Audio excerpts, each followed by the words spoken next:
দূরে একটা আলো দেখা যাচ্ছে বলে মনে হচ্ছে না। এই জঙ্গলের মধ্যে যদি সত্যি আগুন জ্বলে, তার মানে এখানে কোনো মানুষ আছে। কিন্তু আমি যে এখানে এসেছি সেটা কি লোকটা বুঝতে পারিনি? গায়ে ওসব কি মেখে রয়েছে, মাথার চুলে জটা। কে কে তুমি? আমি ব্রাহ্মণ সন্তান, নবকুমার। এভাবে তারা অনেক দূর পর্যন্ত হাঁটল।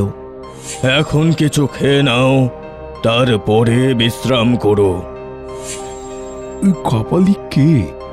না জানি প্রয়োজন হলে আমাকেও মেরে ফেলবে। না না, আজকে রাতের পর এখানে থাকা যাবে না। নবকুমার কিন্তু এক সময় ঘুমিয়ে পড়ল।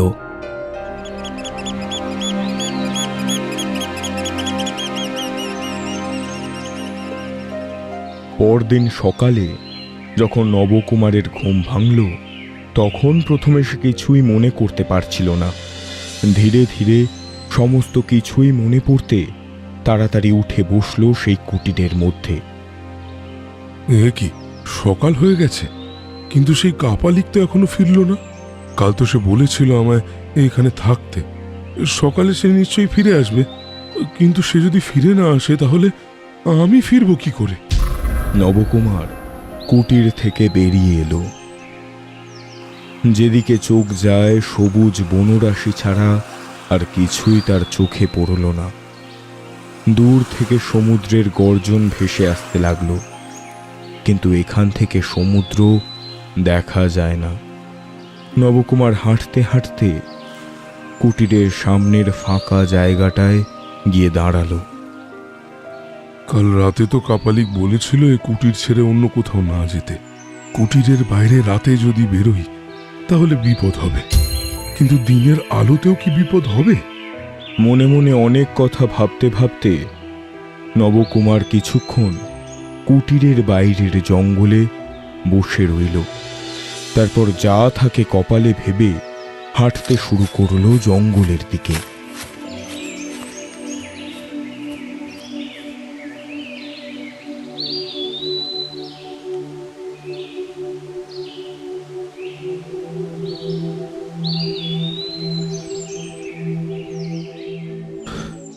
এতক্ষণে বাড়ি ফিরে যেতাম, তার বদলে এই জঙ্গলে পথ হারিয়ে কাপালিক আর না খেয়ে।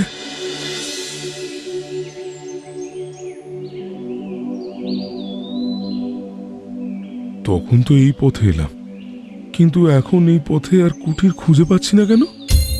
তাহলে কি আমি পথ হারিয়ে ফেললাম? এই কারণেই বোধহয় কাপালিক কি আমায় বারণ করেছিল। ঠিক তখনই দূর থেকে আবার একবার বাঘের গর্জন শোনা গেল।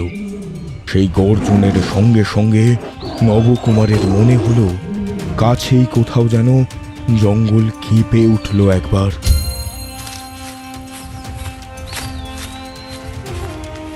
সত্যি সত্যি কি তাহলে বাঘের পাল্লায় পড়ব? নৌকা সেই মাঝি তো বারবার বলেছিল এই জঙ্গলের মধ্যে নাকি বাঘের দেখা মেলে মাঝে মাঝে। কিন্তু আমার কপাল যদি সত্যি ভালো হয় তাহলে তাহলে বাঘের দেখা পাওয়া যাবে। নবকুমার নিজের মনের মধ্যে কথা বলতে বলতে জঙ্গল ধরে সামনের দিকে এগোচ্ছিল, কিন্তু যতই এগোচ্ছিল তার মনে হচ্ছিল জঙ্গলের মধ্যে সে পথ হারিয়ে আরো গভীরে প্রবেশ করছে। আমার মনে হয় কাপালিক এই কারণেই আমায় বারণ করেছিল। কেন যে তার কথা না শুনে এই পথে বেরোলাম, কিন্তু আমাকেও যে বাড়ি ফিরতে হবে। কাপালিক, কাপালিক, কোথায় তুমি? আমায় পথ দেখাও। অন্তত অন্তত সমুদ্র কোন দিকে সে কথা বলে দাও। নবকুমার পাগলের মতো চিৎকার করতে লাগলো। খিদে আর তেষ্টায় তার বুকের ভেতরটা আবার শুকিয়ে আসছিল। কুটিরের ভেতরে যা ছিল তার সমস্ত কিছু সে আগেই খেয়েছিল। একটা কলা তার চোখে পড়েছিল, সেটাই হাতে করে নিয়ে এসেছিল। এবার জঙ্গলের মধ্যে এক জায়গায় বসে সেটা খেতে লাগলো।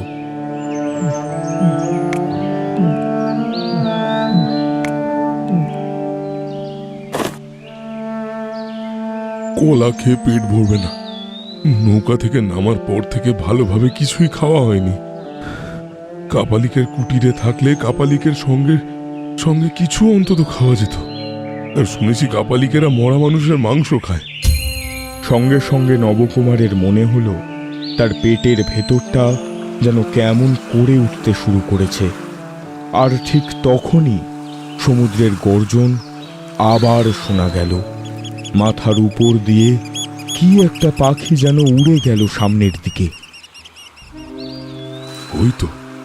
ওই তো ওটা মনে হয় সমুদ্রের কোনো পাখি হবে। ওই দিকেই তাহলে সমুদ্র হবে। ওই দিকে একবার যাই। সমুদ্রের তীরে যদি আবার কোনো নৌকা দেখা যায়।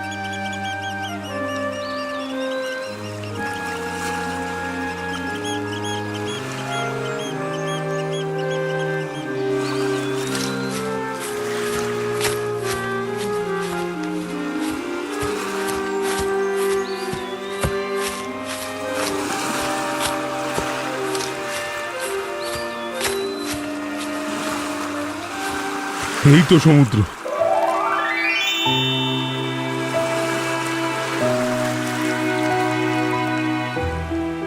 কিন্তু যেখানে আমি নেমেছিলাম এ তো সেই স্থান নয়।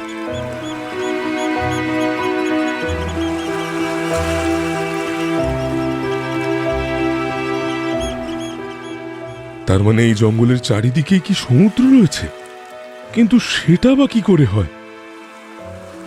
নবকুমারের বারবার মনে পড়তে লাগল নৌকার সেই সহযাত্রী বৃদ্ধের কথা, মাঝিদের কথা, সেই মহিলাটার কথা, যে মহিলা গঙ্গাসাগরে সন্তান বিসর্জন দিতে এসে তাকে আর তুলতে পারেনি।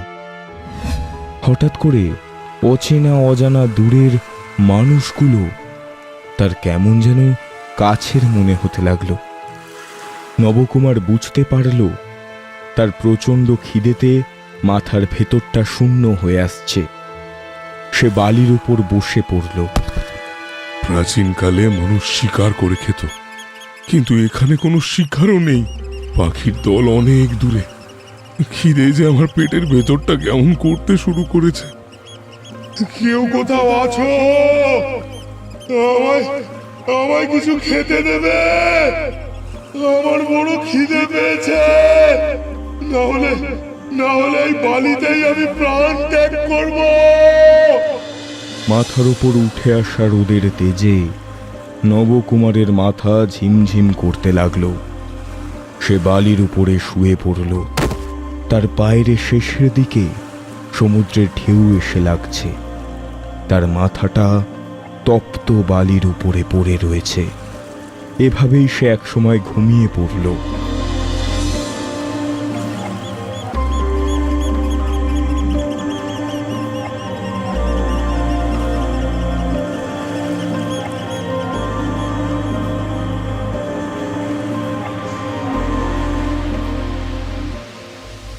আমি খিদে ঘুমিয়ে পড়েছিলাম, কিন্তু সন্ধে হয়ে গেছে যে।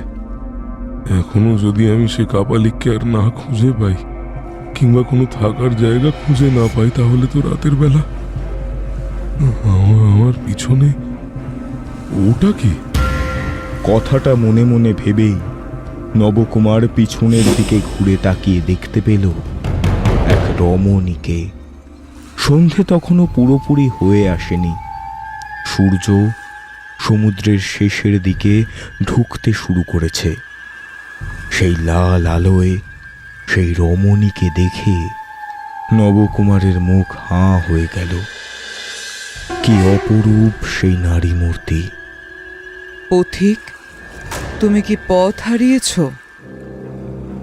নবকুমারের মনে হলো সেই রমণীর মুখ থেকে বেরিয়ে আসা কয়েকটা মাত্র কথা তার মাথার ভেতরে ঘুরতে লাগলো। বারবার যেন নবকুমার নিজের মাথার মধ্যে শুনতে পেল সেই একটাই কথা, পথিক, তুমি কি পথ হারিয়েছ? নবকুমার কি যেন বলার চেষ্টা করল, কিন্তু তার মুখ থেকে কোনো কথা ভেসে এলো না। ক্লান্তি আর দুর্বলতা তার মুখ থেকে বেরিয়ে আসা শব্দের গতি যেন রুদ্ধ করে দিয়েছিল। তাকে দেখে কপালকুণ্ডলা একটু অবাক হলো, তারপর সামান্য হেসে বলল, আমার সঙ্গে এসো। তোমার সঙ্গে কোথায় যাব? আর তুমি কে? সেই নারী কোনো উত্তর করল না। সে বালির ওপর দিয়ে হাঁটতে হাঁটতে সামনে এগোতে লাগলো জঙ্গলের দিকে। এই একাকী নির্জন স্থানে এমন এক নারীর দেখা পেয়ে নবকুমার কিন্তু আর তার সঙ্গ ছাড়ল না। তার পিছু পিছু সে নিজেও এগোতে লাগলো জঙ্গলের দিকে।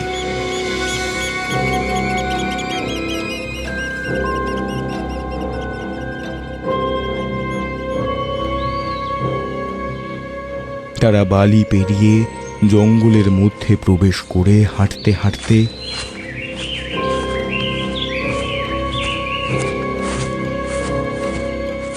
একসময় এসে দাঁড়ালো সেই কুটিরের সামনে। নবকুমার সামনে তাকিয়ে দেখল সেই কাপালিকের কুটির। যে কুটির সে এতক্ষণ ধরে খুঁজে চলেছিল, তার সামনে এসে দাঁড়িয়েছে সে। সেই নারী এখনো তার পাশেই দাঁড়িয়ে। এই কুটিরেই থাকো, এখান থেকে অন্য কোথাও যেও না, গেলে কিন্তু বিপদ হবে। কিন্তু তুমি কে? তুমি কি এই জঙ্গলেই থাকো? ওই কাপালিক কোথায় গেছে? নারী আর কথার কোনো উত্তর দিল না। আঙুল নির্দেশ করে নবকুমারকে কুটিরের ভেতরে ঢুকতে বলে সে আবার জঙ্গলের মধ্যে কোথায় যেন মিলিয়ে গেল। নবকুমার কিছুক্ষণ বাইরে দাঁড়িয়ে রইল। তারপর কি মনে হতে আস্তে আস্তে কুটিরের ভেতরে প্রবেশ করে। কুটিরের দরজাটা ভেতর থেকে বন্ধ করে দিল। ঠিক তখনই বাইরের অন্ধকার নামল। আজও ফেরার পথ পেলাম না। কিন্তু সেই কাপালিক কোথায় গেল?